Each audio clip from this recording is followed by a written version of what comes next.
Welcome back to the 12th Man podcast. Delighted to bring you Jamie Noonan's first episode of the season. Usually you bring Jamie on when things are going well for Man City, but I'll tell you, he's on a very different occasion tonight.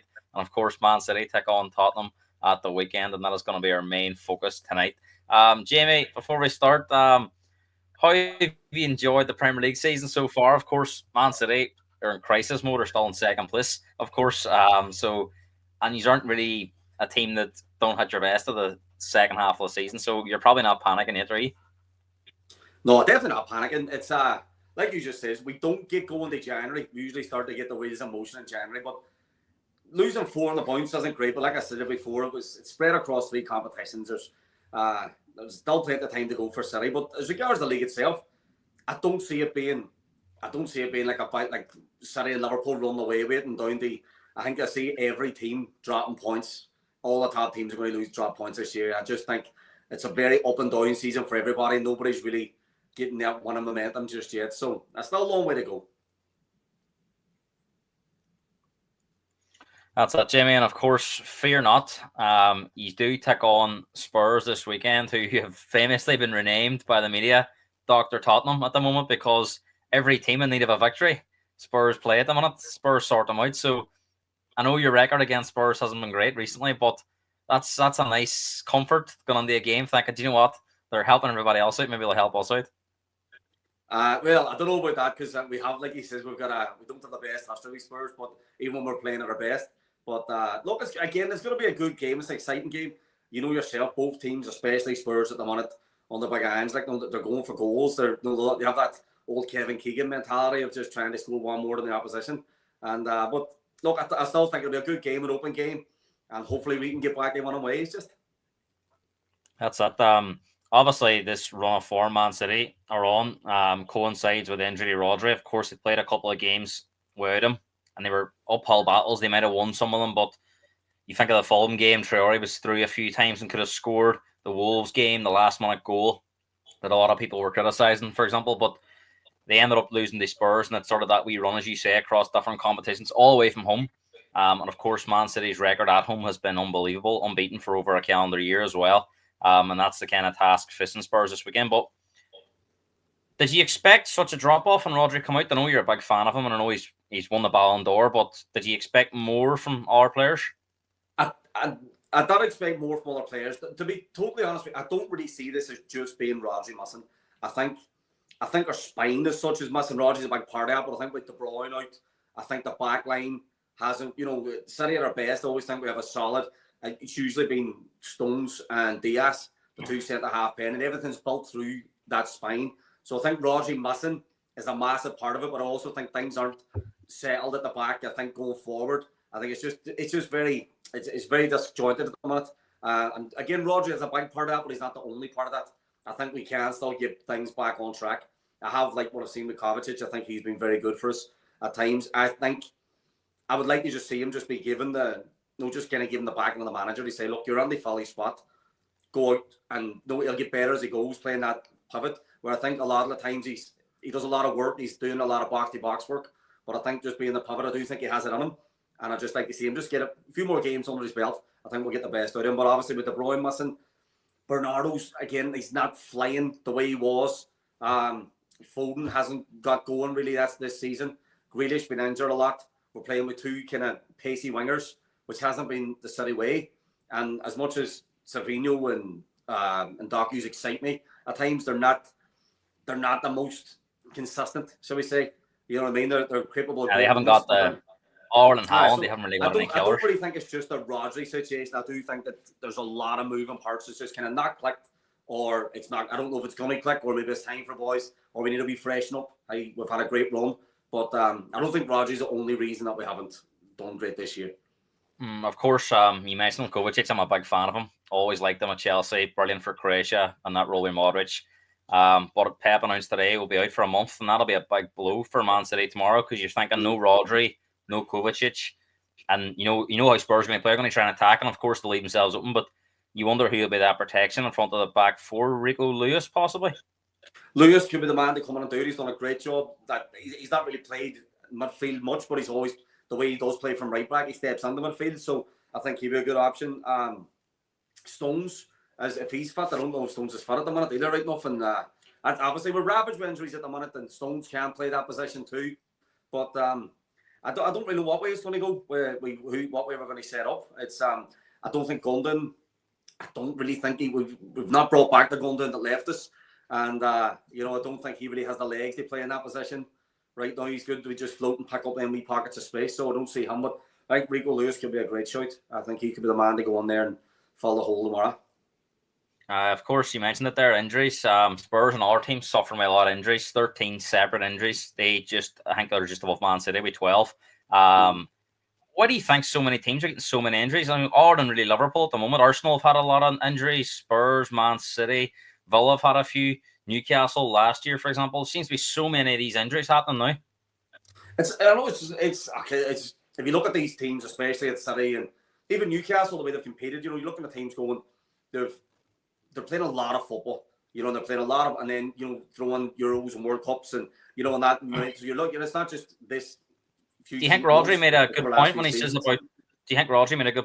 about, there's too many games? Oh, I think to be honest with you, I think he kind of seen this coming. If I'm being honest, I don't think Rodri has been flying for about 3 or 4 months. I think that he's been niggling and things. He hasn't been his most influential in the last few months, as he was previously. But I think it is, especially for top internationals. They're away, they're travelling, and then the amount of international games thrown into the mix as well. I wasn't shocked to see England lose 7 or 8 players, for the last couple of matches. I'm not surprised to see that. Again, whether I'm sure they are injured of a sort, maybe not bad enough to miss games where they wouldn't miss for their club, but it's one of them. It's a lot of football they're playing, So I just see it's just kind of it has to come to a stop sometime, like, you know what I mean. So that's what's happening at City, unfortunately. Man City, of course, under a microscope, of course, for financial fair play, and of course, over the last few seasons, I think people have maybe just brandished Man City what tie, but they have become very self-sustaining. They sell players for good money and they reinvest it. I think over the last 3 or 4 seasons, they're like 10th for net spend in the league. So obviously the model was, when the rules were allowed, obviously Newcastle can't do it, was they almost buy great players, and now they've got to that stage 15 years on where they can kind of reinvest with the money they bring in. We've seen Alvarez go, for example, for 70 million. But do you think more so than ever they're lacking a wee bit of strength and depth? If Haaland's the only really striker at the club, you say there's no real replacement for Rodri. Kovacic is how they going to do a job now. He's injured. Walker's you think he's probably past his best now. He's still a top player. Rico Lewis is how they do different roles. So worry you that they've left themselves a wee bit short compared to our seasons? I wouldn't say left themselves short. I just think, things like this happen. I think Oscar Bob, it's one of them, him being injured, it's not really a cop or an excuse. I know that he was going to be part of Pep's plans this year. He was a big part. That's why we didn't go under the transfer market. Obviously, the injuries that have come along, you can't really help. Like, you can't have 12 backups to them 12 injuries. You know what I mean? It just doesn't work. It's just unfortunate. Bob missing, but then I just don't think there was value in the market in the summer. I don't think there was anybody there that we looked and thought we could bring them in and they're going to really bring something to the squad. And even now it'd be very difficult to buy, because even in January you're looking going, who's going to come in? I know they've talked about buying someone to replace Rodri, but what top player is going to want to come in to play second fiddle to anybody in 6 months? You know what I mean? So who can replace Rodri as well? It's not easy. It's not easy to bring in. We need a bit more depth. Like you says, I think Walker is kind of coming to the end, but a great character to have about. You know what I mean? De Bruyne as well as getting towards the end of his career. Obviously, I'll say the end of his career at the top level. Haaland, our only striker. I would like to see another striker coming in. They play at some sort of capacity, whether it's an old-fashioned number 9 or just a forward. But no, I don't think. I wouldn't say we've left ourselves short. I think we've been a wee bit unlucky with the injuries that we've got, and sometimes you just have to put it down to that's football. You know what I mean? We can't just keep delving into the market. But as you touched on there, as regards to 115 charges and obviously the money that was spent and stuff like that. Obviously, I'm not a fan of that. I don't agree with the charges. I think the investment, once it's broken down, a lot of it was spent on investing in the youth setup and the facilities around the stadium and Manchester itself. So I don't really agree. Obviously, by all accounts, from what I'm hearing and the fact that we've already won a case against the Premier League, I think that they're going to get nowhere with it. But I also think it sets a bad precedent. I said this last year when it happened to Everton. I think the tradition of football, nobody likes to see nobody really likes to admit that football has become a business. But the one thing that should be kept is like points are won on the pitch and business is done in the boardroom. So I do think that, you know, you shouldn't be getting points deducted. I think that Forest lost points last season, but then they recouped the money when they sold Brendan Johnson, the Spurs, and they made a lot more money selling them in January than later than they did in the summer. So it was one of them things. It was like, you know, let the club run the club until there's a problem. You know, I don't think, you know, I think everybody has the right to invest in the business and invest in a club, you know.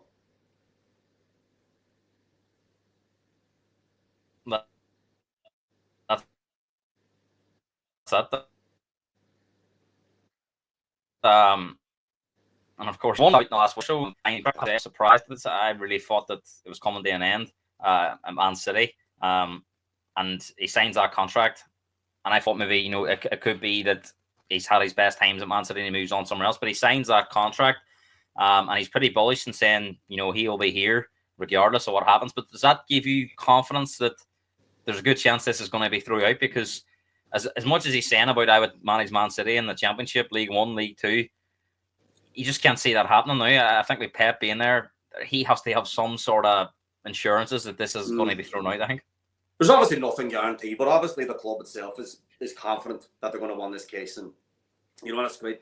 And the Pep situation, again, it's a weird one. I can't really see him moving on. I can't really see him not at the helm of City for some reason. But I remember when he came on, everybody said, oh, I'll be here 2 or 3 years. But I always had this feeling that at Barcelona, he was another great manager in the list of great managers.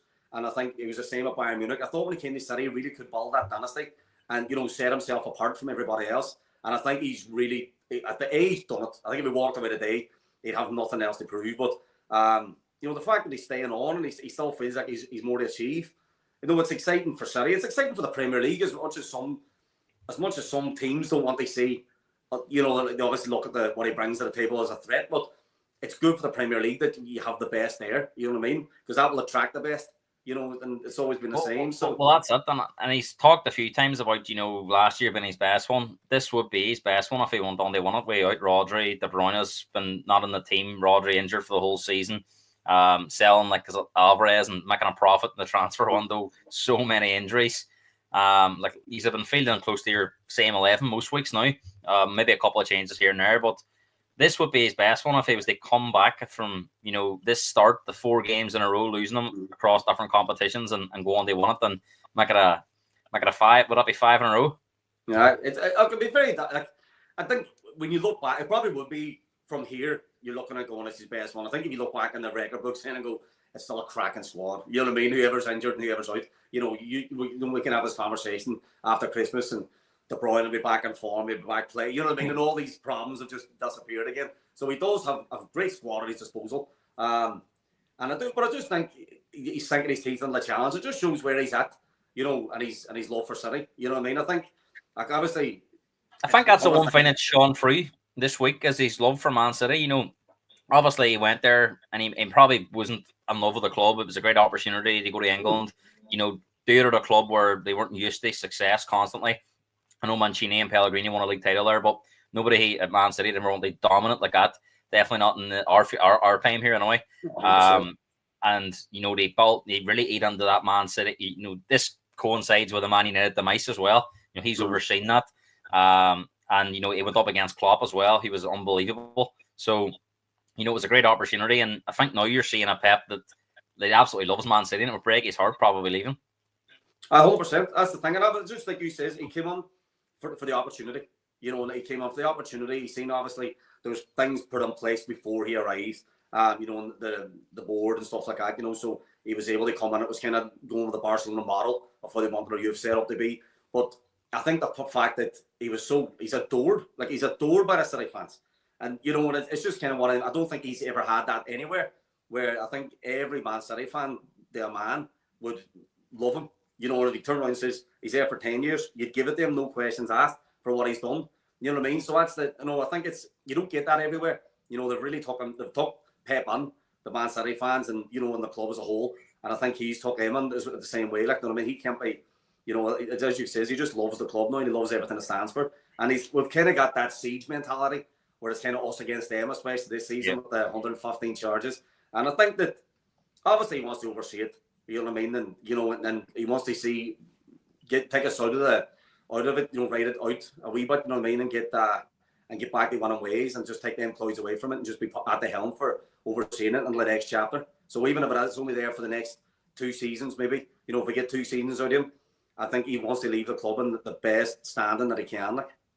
Yeah, of course, this game on Saturday against Spurs starts a very tough run of league games. Obviously, there's Champions League in between them as well, but Spurs at home, Liverpool away, Palace away, Villa or Man United away, and Villa. Man United at home and Villa away, all in the next 5 or 6 games in the league, right up to that Boxing Day where they take on Everton. So some really tough games on there, Jamie. Of course, you can talk about different competitions, but losing 4 games is bad. It's not something Man City are used to. It's not something Pep's used to. And yes, they're only 5 points behind, but the fact that they've got a team that they haven't had the best run of games against, like Spurs. I think Pep's lost to Spurs more than any other team, funny enough. And of course, Anfield away is always a difficult game. A lot of them have been draws over recent seasons, to be fair. Both teams seem to cancel each other out at Anfield.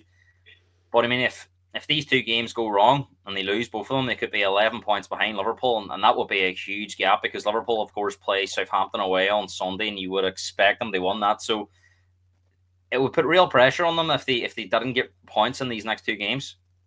Oh, 100%. It would. Obviously, they have to be confident to go on. Spurs, Spurs can be a real banana skin. Liverpool, I think there's more on it. I think it's a more important game to Liverpool than the City. I think that if with Klopp, the way they played this season, I've enjoyed watching Liverpool. I think they've been very calculated, very controlled on the ball, a lot more so than what they were under Klopp. Klopp was just break fast, pace, and they were hard to play against. Especially City found it hard to play against them because we used to press so high. You know what I mean? So we had to really tailor our game for them. I think we can more play our game at Liverpool this time round than So, but I think this will be the first big test, and I think if we did come away with the one at Liverpool, I think it could not only obviously 3 points lost for them, but I think psychologically, it kind of just it's about snakes and ladders. It just puts them back. Well, it's not the start we thought we had. You know what I mean? So, well, that's it. You beat Spurs, even if Liverpool beat Southampton, you go and beat Liverpool at Anfield, and it's only 2 points, and all of a sudden it looks very, very different. And it's a rattled Liverpool then as well. You know what I mean? Like it's so. Once they've been beaten by us, it just kind of, it makes every point a wee bit more precious to them. You know what I mean? So it just puts them under a wee bit more pressure. I think at City, there's the element of we've been there and done it. You know what I mean? Even if we do end up losing the next 2 matches, I know it's a mountain to climb, but you look at a squad and think they probably are the only team that could come back from that. Psychologically as well as on the pitch. We Pep at the helm, and would you take 4? Would you take 4 points now from them 2 games? Or do you think they need 6? No, I thought we need the 6. We need the 6. We need to really set our stall out. We have to get 6 points the next 2 matches. I don't really think I don't think 4 points is good enough. You think Pep has to get them going in November this time before? There's no time to get to January this year. Do you think? I know. I think the Pep. I think the games that we've lost. I think there's a wee bit of, he was a bit calculated in some of them. We lost. We were losing, and Haaland wasn't even coming on the pitch. De Bruyne was still only getting 3 or 4 minutes. I think he was happy enough. They take the losses in these games to get the boys firing and make sure he has a full strength squad coming into the Christmas run up. And it starts now, on tomorrow. So I think he will be getting at them. I think he'll be getting under the skin. He'll be ready to get them boys out and fighting, you know what I mean? So I'm confident of getting 6 points over the next 2 matches, but it's the Premier League. You just don't know. I do agree. I don't think this is a good time to play Man City. They're not going to keep losing, and they're going to be rattled, and they feel that they have to go and win. You never want to play against a team, especially who we'll talk about now. You think about the mentality of the Man City team to the Spurs team at the moment, and they're light years apart. Spursy is a tag we've heard so much, Jamie. You could put a tattoo on my arm. How many times I've heard it, but I have never seen them this Spursy in my life, because they can go 1 week and beat somebody 4, then they can go and lose to the worst team in the league, and they can go to Old Trafford and win 3-0. The following week, go 2-0 up away at Brighton, who've just conceded 4 at Chelsea, and you think they're going to blow these away, lose 3-2. Obviously, over the years, you might have had the odd game, 90th minute conceded or whatever, but this has been a pattern the whole way through this season. Usually we get 2 or 3 moments over the course of 38 games or 50 games in all competitions, but we've already seen about 3 or 4 moments, and we're only in November this season. Is that a big worry for Spurs, do you think? I don't think so, I really don't, because look, the way any coach comes in and sets their stall up, there's two sides to football: your attacking side and your defensive side. At the minute, the attacking side of the team's flying. They are doing really well. They're scoring goals. They look a threat. They're exciting to watch. There is just a wee element of, for me, there's just that wee element of, again, it's just experience. I think there's a bit of naivety to Spurs still. Yeah. If you look at the back line, they get very high up the pitch. I love watching Van de Ven play. Nobody loves breaking out. We can get caught in behind. Romero, he's exciting to watch, but he can be a liability. Well, this is the thing, right? Ange won't change the high line tomorrow, and Romero and Van de Ven are both injured, so he's going to play with Dragusin and Davis. Like we pissed. Like he's not going to adapt. He's going to try the same. That's where the naivety comes under. Whether it's on the team or it's coming from the coach. I do like Ange. I do enjoy listening to him. I think he's a good coach. He gets him playing exciting football. Like I said earlier, he reminds me of Kevin Keegan and that kind of mentality of, we'll just score one more than you. But realistically, that's not going to win you anything. So, he needs to know when they stick and twist. They've done, as you said, the Brighton match, they go out, they score 2, and then they just fall apart in the second half. You know what I mean? Against Brighton's a good team, a very good team. And, but I also don't think it's a massive problem. I think it's easier to fix they can stop conceding goals than it is they fix when you're not scoring goals. Yeah. You know what I mean? So I do think there's an element of, just sharpen up at the back, sit a wee bit deeper, set your line out a wee bit. No, I don't think he's capable of doing that, but I don't think he can stomach the change. Jared Dillon saying here that City have become a soft touch without Rodri. He thinks it'll be 3-3 just like last year. It's calling City a soft touch from a Spurs point of view. I think that's you ever hear the saying stones and glass houses, because I don't think there's a softer team in Spurs. Jamie, what kind of Spurs are you expecting they turn up at Man City tomorrow? Because like you say, over the years, I can't think of too many shockers they've had against Man City. Even the games they've lost, they've usually competed well. I think the last couple of seasons they've won 3-2, they've lost 4-2, and they've drew 3-3. So they tend to go there and score goals as well. So this fixture tends to tell you there's going to be a lot of goals. 100%, and they will, and more so than ever, the Spurs are set up to score goals, and I think they will be going home just as they do against everybody. I don't think they'll, as you says, he won't change his lineup. He won't change his philosophy of football. So they will be coming at us to try and get goals and get us, especially on the break. But look, that's where we have to try and get at them. And behind, as you says, no pace at the back. You want Haaland up on the last man. You know what I mean? Giving them space to run under. So I think Spurs will be coming. They won the match 100%. But I wouldn't say soft, but I do think Spurs can be got at. A bit easier than what they've done before. I think in previous seasons they would have sat on a wee bit and tried to get us in the break. You would have seen Son scoring. So he was heavily involved, getting at the last man again. But we'll see tomorrow. But I think that we can get at these. But I also think Spurs can get at us. They'll get up there. What he comes for the last one, the cup sure. What's his name? Werner. Even he got a goal against us the last time. So you know what I mean? We should be worried. Yeah, well, that game, and Spurs had a lot of chances in that game, and they couldn't really put them away. And I think you have to be more clinical against Man City. But I mean, you mentioned it there. A lot of talk about Spurs' consistency, mentality. I don't believe it's a lack of consistency as such. I think it's more down to the mentality, because you can play poor and beat Ipswich. You can play poor, and go to Palace and dig out a one. I'm just not sure whether the players believe in themselves enough or they get too high after a big one. They go and beat Villa 4-1. They beat Man City 2-1 in the cup. It's Ipswich next. We'll just roll these over. And they come out, and yourself, Jamie, and Man City, I think Pep said this before, can't take any game for granted in the Premier League. 100%. I agree with you there, the mentality side of it, because I would say that if you look at Spurs, other than Son, I think Son's a great leader. He's more so as his performance rather than his voice. But there's not a lot of big characters in the team. Maybe Madison, but injured a lot this season. On another team. The rest of them, there's kind of no real big leaders there. We look at other sides that are kind of fighting easier for them same positions, like Aston Villa. They have Watkins in there, Martinez, John McGinn. They have leaders all over the pitch. Where I think that probably has an element like the mentality, but it's one of them. Nothing a good run won't fix. You know what I mean? It's there was a lot. I did read an article the other day. Apparently, there's a bit of a fallout at Spurs. Madison, I think. What's that, sorry? Madison, I think, maybe an Ange. Well, I heard Ange, but then I heard Romero and a couple of Italians and Bentancur and stuff like that were falling out. So I don't it's media talk, you don't know, but that's where you need these boys to step up, and not be throwing the toys out of the pram, because like you says, it probably has a mentality issue rather than consistency. They're going out, they're playing well, they're getting forward, but they need them leaders then on the pitch. They know when they make the right decisions of sitting in. You'd be looking at Romero, a big centre half, but whether he does enough or not is up for debate. 100%. Jared saying here he thinks Ange is under huge pressure at the moment. Lose to Man City and Fulham, and that could be it. Of course, they play Fulham next week, Bournemouth the midweek after, and then they home to Chelsea after that. So you look at those 4 games; they're very tough games. Bournemouth have been the team that's beaten all the big teams this year. They beat Man City, they beat Arsenal.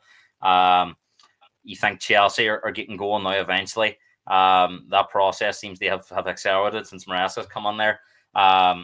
Fulham this season have been a bit of a surprise package. Everyone thought Polina going, but they've reinvested well. Smith Rowe, Nelson, Jimenez looks back. These best. Traore is on one of those runs at the moment where he's terrorizing. Sorry, did you hear that? Sorry, all those 4 games are extremely tough. Oh, 100%. Sorry, I was just saying that. But no, 100%. You're right. Fulham's been playing brilliant. Bournemouth's been playing brilliant. I don't 100% agree with Jared though in that sense. I don't think Ange is under a lot of pressure. Because realistically, you have to look at who's out there. It'll be a case of replacing for the sake of replacing. He's on the right track, and losing to a Fulham, Spurs is to be expected. Fulham's playing well, Bournemouth's playing well. You have to look at who Spurs really bring in if they put Ange out. But as you says, Fulham have been a surprise package this year. I mean, really good to watch. And obviously they have Traore playing well at the minute. I know he has a bit of a hit and miss type of player. He'll probably go missing after Christmas and he'll do nothing for the rest of the season. But Smith Rowe's come on there, done fantastic. Yeah, they're good. But again, I just think it's just a standard in the Premier League this year. And the way it's been going, it's just so tough. Like any team can get a run of games and, and become a real problem. They don't look like they're going to go on and win anything, but they become a real slip up, for teams especially like the Spurs, even City, going to Bournemouth. And not only losing to Bournemouth, outplayed by Bournemouth. We were the second best team. There was no... Yeah. It wasn't a late goal or anything like that done us. It was, we just played off the park. And that can happen, as you say. Of course, but both teams do like to get forward. How do you think both teams will be feeling ahead of this? Of course, Man City will have in the back of their heads. Spurs have done them damage over the last few years. Of course, they helped them out at the end of last season. We saw them going free and goal and missing. That goes in. Arsenal probably going to win the league. Of course, a lot of Spurs fans were happy with that, but just recently Spurs did beat them in the League Cup as well. But of course, Man City will look at the fact that Spurs are very gifted at the moment. The teams that are struggling, and they do give you so many opportunities as well. And you think about Spurs' attack, if Haaland gets 4 or 5 chances, you back him to take at least 3, if not all 5 of them. Whereas you look at the Spurs line, you just don't see that at the moment. So, who do you think will be looking at this as more looking forward? Do you think Man City will be sitting there going, maybe Spurs is the perfect opponent? I think City will be looking. The point. I think City will be looking forward because I think they have to get out from under this 4 games on the bounce tag. I think they're itching to get playing. I think they're itching to get back on the pitch. And the fact that Spurs are missing their 2 main centre backs as well. Exactly. So there's probably no better time to be playing Spurs. But I do think City will be the one that's most looking forward to the game. But not just for who they're facing, just for just to get back on the winning ways. I think it could be anybody that they could be playing this weekend. But I think they're obviously playing a team that concede goals and they're missing their 2 main centre halves. And we've got do you think it's one of those games? Do you think it's one of those games that could go either way? It could be a tight game, it could be a draw, it could be somebody next to a late winner, or one team could get blew out of the park. It really is open. It really is open. Yeah, I don't know. I would like to think that we have enough air to do the business. I don't see us not conceding.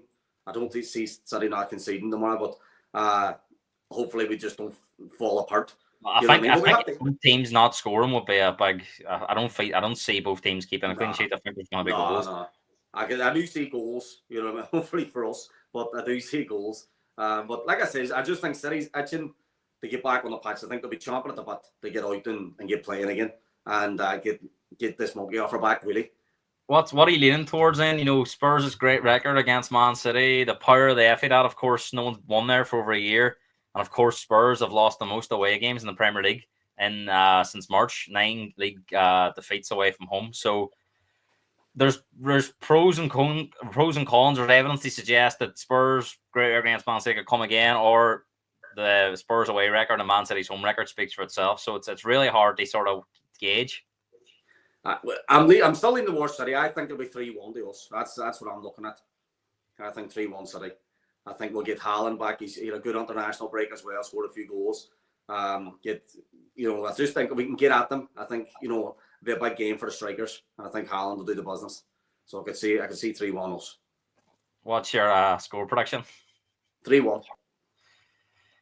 I actually think there's going to be loads of goals in this, but I think it could be a nasty one for us. I think we'll score 2, but concede 5 possibly. So I'm going to say 5-2 to Man City.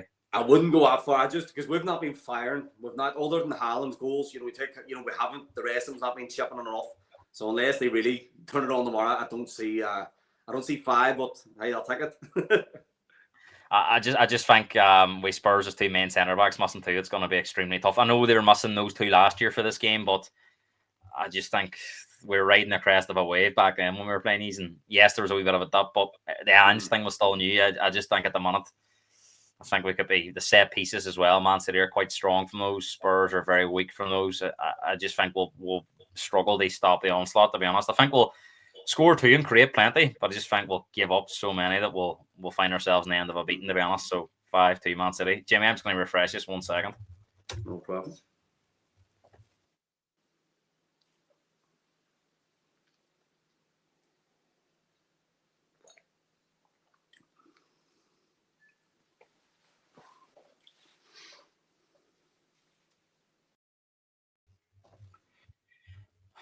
You all right there now? Aye. All right, sorted. Perfect.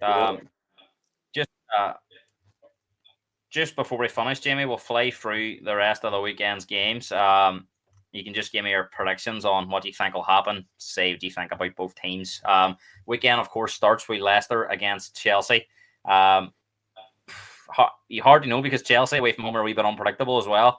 Leicester haven't been great, but they do find ways of grinding out the odd result or 2.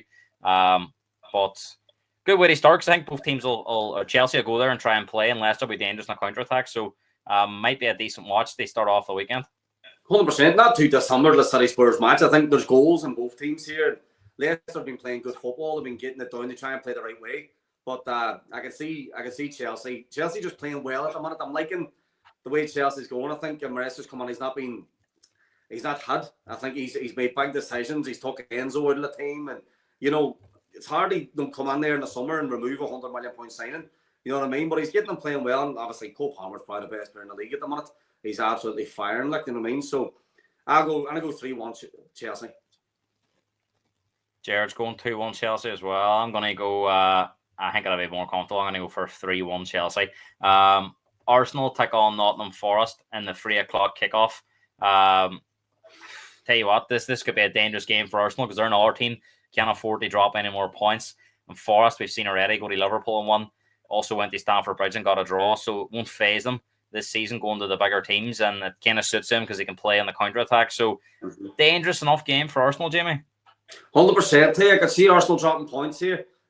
Forest, we talked about Fulham, actually. We forgot about Forest there as a surprise package. They've been great. Big Wood up front. Just kind of that throwback striker again, where they're just putting balls on him. He's just a threat. He holds the ball up well, and he scored a lot of goals this year. He's kind of, you'd argue that he's kind of tailor-made for Arsenal centre-back pairing, to be fair. They like to get touch tight and, and take the big striker of the game. But I still see Forest having joy. Arsenal's not been fantastic. They've looked weak. Obviously, missing Odegaard. Not that themselves. But I'm going to go 1-1 for that one. 1-1. Forest, they land a blow on the Gunners. Of course, Jared fancies a Forest 2-1. I'm going to go our way. I think Arsenal will get the job done. 2-1 Arsenal. Aston Villa against Crystal Palace. Villa, another team struggling for form. And we've seen that effect we spoke about last year, Jamie, with Newcastle. I think the Champions League has really, really had an effect now, and they're struggling. They look tired. Maybe this break might have done them good. But of course, the games come thick and fast now. Between now and March, a lot of football, League Cup, FA Cup will be starting in January. You'll have the Champions League and the Premier League, and you just wonder if Villa have the strength and depth. They go 3 games a week at the minute. I'm not quite sure. Palace, another team this season. I think everyone expected them to kick on after that sort of end of last season. It hasn't really happened. But Palace did beat Villa at Villa Park in the League Cup this season, 2-1. So they've got recent history of going there and winning. So how do you see this going, Jamie? Quite a hard one to call. It is a hard one to call. I do agree with everything that you're saying there about Villa. Remind me exactly of Newcastle a couple of seasons ago. I think Newcastle, their hands were tied a wee bit. There's a guards kicking on, and adding and strengthening the squad. I know they actually got rid of a few players. Anderson was sold to Forest. That he didn't really want to get rid of him, but it was they needed to balance the books. So I think Newcastle have been unlucky. Villa are doing now what Newcastle done at that time. The Champions League is taking its toll, on the squad. But I still think Villa's playing good football. When they get going, they are good. I still think I'm going to go Villa 2-0 on this one. I don't see Palace laying much of a grip on them. I think they'll be draw. I'm going to go for a draw as well. I'm going to say 1-1 as well. Bournemouth take on Brighton. I think this may be the pick of the 3 o'clock games in terms of entertainment. Both teams we know like the attack. Brighton have been involved in a lot of high-scoring games. Bournemouth quite the same. Again, tough one they call. Bournemouth pretty strong at home. But Brighton are capable of going anywhere and causing an upset. So, again, I think this will be the battle of the forwards because I think as good as their forwards can be on their day, they're all quite inconsistent. Matoma on his day can run it, can be a match difference. Semenyo for Bournemouth can be a difference. The striker for Bournemouth done well, Evan Nielsen. Danny Welbeck's probably in the form of his career at the moment. So I think there's definitely a predicament for goals, but which way they go, I'm not sure. I think it could be very entertaining, but no, I agree. I do think it'll be a great match to watch. I do see goals. I'm gonna go for Brighton 3-2. Because just as you say about the strikers, I think Brighton just have a wee bit more of a goal threat than Bournemouth this season. So I'm going to go Brighton 3-2. I'm going to go for a Bournemouth 3-1 Bournemouth at home. Home factor here possibly, and they beat Arsenal there, and then they beat Man City there. So I'll go with that. Fulham take on Wolves as well at 3 o'clock. Fulham, we spoke about them earlier, flying at the moment. Wolves obviously are in a difficult spell. Did get their first one of the season against Southampton, which was massive for them. But Fulham at home seem to be really strong, Jamie, and you'd be surprised if they didn't go on to get 3 points here. Aye, I'll be back in Fulham. I think Wolves, they haven't really started yet. I feel sorry for Wolves in a way. I think they've actually done everything right. They're one of them teams where you can't really pinpoint what's gone wrong. They're kind of, they're getting a few goals. They look okay at the back. They play decent football, but they just can't really grind out them results. And just turn it over. But Fulham, like as we spoke earlier, Fulham's been doing really well. So I'm going to go 2-0 Fulham on this one. I'll go Fulham 2-0. They beat Wolves as well. Everton take on Brentford, final 3 o'clock game. We'll look at where we says about loads of goals in the Bournemouth Brighton game. I'm not so sure you'll get a lot of goals here. We know both teams are quite solid. Like they play a very safe style of play. Brentford, there's some sort of stat there. They're the best home form in the league, but I think possibly the worst away form. Everton, whenever they're going for a sticky patch, they always seem to find themselves a game at home against a team like Brentford where they can grind out a 1-0 win for Dyche. And of course, he's under a bit of pressure as well. And he has been all season, it seems. But I think it'll be a big mistake to sack Dyche. I know the new stadium's coming next year and they want to be a bit more adventurous, but just to make sure they're in the Premier League and that new stadium, surely sticking with Sean Dyche is the best option. I would say so. And again, it's this, I've spoke before about this manager merry-go-round. I don't see, it's always like these short stopgaps. I think Dyche has the man to stay there because of the players he has at his disposal. They're not going to go out and blow teams away with fantastic football. So I think Dyche is the man for it. But I do think, again, what's on managers, I think Thomas Frank's absolutely fantastic. And what he's done with Brentford, and if you actually look at player for player, they couldn't really compete with the top teams, but he's got them doing really, really well. I'm going to go for a Brentford 1. I'm going to go 2-1. I think Brentford will get an early goal. And I think, Everton might balance it out, but I think Brentford will get the one later on then as well. I'm actually going to go for a 0-0 in this game. I think it's just not going to be any goals on it. I just think it's going to be one of them games that just cancel each other out. Not many chances and not a great watch. Man City, Spurs, we've said there, both fancy Man City ones. Jamie, but more reserved. We have 3-1 Man City one. I'm going for a 5-2 Man City one. Can't see Spurs causing them enough problems to get a one. But I do think it'll be quite entertaining at times. Moving on to Sunday, Southampton take on Liverpool. And of course, Liverpool will have an eye on what's happening the day before Man City. They could find themselves, if Spurs do get a result, being able to stretch further clear. And Southampton, our opponent, they'll be looking forward to playing, Jamie, because they seem to give you a lot of gifts.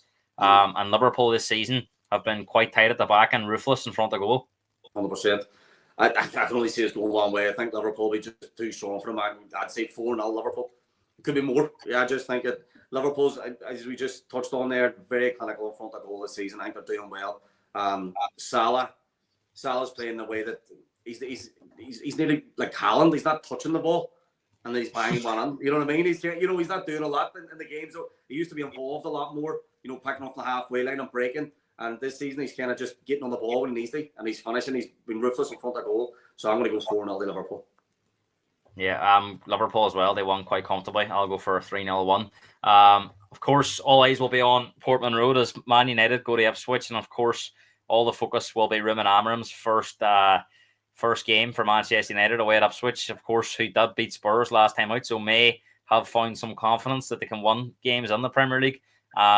And look, Amorim may be a good coach, but it's going to take time to get that Man United going in the right direction anyway. There's going to be a lot of work to do. And playing maybe Man United now under this new manager where he's going to be making a lot of changes might be a good time to play him if you're Ipswich. So do you think Ipswich can cause a shock? I do actually, and I wouldn't even call it a shock, to be totally honest with you. I think that Ipswich have looked decent this year. I think they've been a good team to watch. I think they've done everything right. They've got the fundamentals right. I've watched them from the first game of the season to now, and I've watched the slight adjustments that they make, just to kind of, because Premier League football is a lot tougher. And they have goals in them. I think, Smarix and Delap up there, there's goals in that team. And I wouldn't be surprised if Ipswich won 2-0.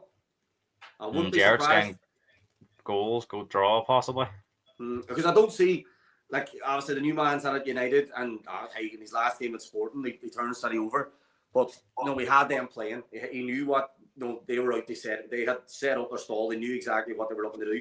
I think at United he needs time, and he doesn't have the players at his disposal. That are just going to have the ground running. I don't think there's going to be a big change overnight. I think he needs to work on him. I think there'll be a few ins and a few outs before you start to see why he was put in place.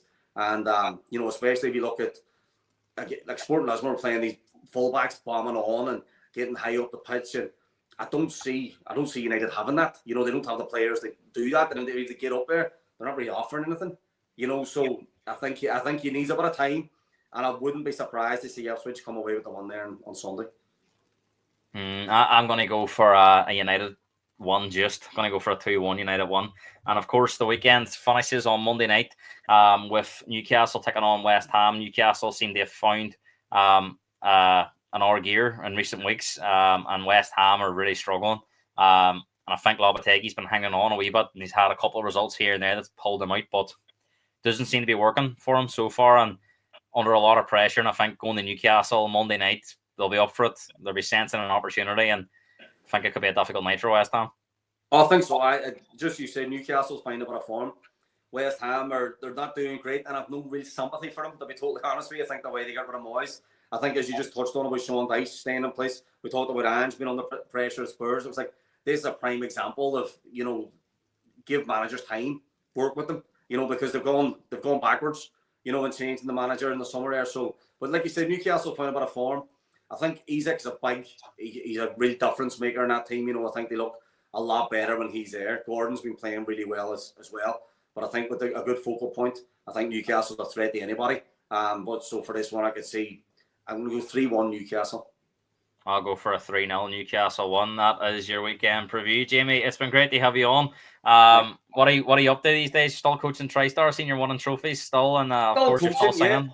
We have we're actually weather permitting. We're actually in the Northern Ireland Cup tomorrow against Tottenham up in Crumlin. So we have a big match tomorrow. So for the lads, and we have a few injuries on there too. So it's tough team to go and play against. I'm sure you'll be busy over Christmas as well. 100%. So we're out tomorrow. The band's out tomorrow night, and then I'm away next weekend for a family wedding in Glasgow, and then that's the camp before the storm. And we're away getting so stuck on the Christmas parties and that as well over the December. I'm sure there'll be always a few of them nights now. I'm sure I'll see you out and about over Christmas somewhere. But thanks for coming on. Of course, enjoy the game on Saturday. I'm sure it'll be a great game for the neutral. I actually do think it'll be a great game for Man City as well. But if you're new around here, make sure to subscribe to the YouTube channel for more content. And we'll be back after the weekend, looking back at all the weekend's football. If you watch tonight, thanks very much as well. Jamie, top man, and I'll see you shortly, sir. Cheers, pal.